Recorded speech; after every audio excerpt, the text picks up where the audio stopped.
চলে এসেছি নর্থ বেঙ্গলের ডে 2 এর ভিডিও। সকালে ঘুম চোখে জানালা খুলতেই দেখি ঠিক এরকম ভিউ। রুমের একটা জানালা খুলতেই দেখি পাইন গাছের আড়ালে কুয়াশায় ঢাকা এরকম পাহাড়, আর অন্য আরেকটা জানালা খুলতে দেখি পাশে চা বাগান, তার উপর হালকা কুয়াশা আর তার সাথে চা প্রেমীদের জন্য বেস্ট কম্বিনেশন। আর আজকে আমরা আমাদের এই টি গার্ডেন হোমস্টে ছেড়ে অন্য একটা হোমস্টেতে যাব, সেটা হচ্ছে অন্য আর একটা অফবিট জায়গা কোলাখাম। তাই সকাল সকাল ব্রেকফাস্ট সেরে বেরিয়ে পড়েছি।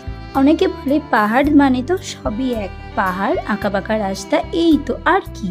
কিন্তু আমার মনে হয় পাহাড়ি জায়গার প্রত্যেকটা আলাদা আলাদা জায়গার সৌন্দর্য তারা আলাদা আলাদা রকম ভাবে ধরে রেখেছে। শিটং থেকে কোলাখাম যাবার পথে কিন্তু এরকম রাফটিং করার অনেক জায়গা আছে।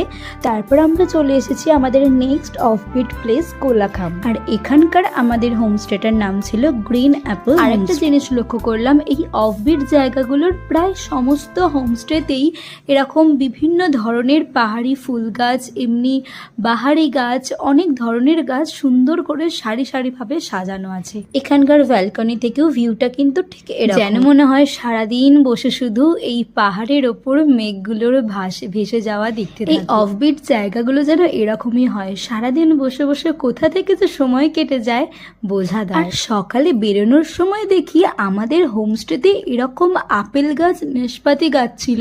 মায়েরা তো ধরে ফটো তুলছিল, কিছু তুলেও এনেছিল, যেটা আগের দিন আমরা কিন্তু লক্ষ্য করি। আর আজকে আমরা এখান থেকে বেরিয়ে রওনা দেব দার্জিলিং এর দিকে, আর দার্জিলিং এর নেক্সট 2 দিন আমরা স্টে করব, আর সেগুলোর ভিডিও তো আসবেই। আজকের মতন টাটা।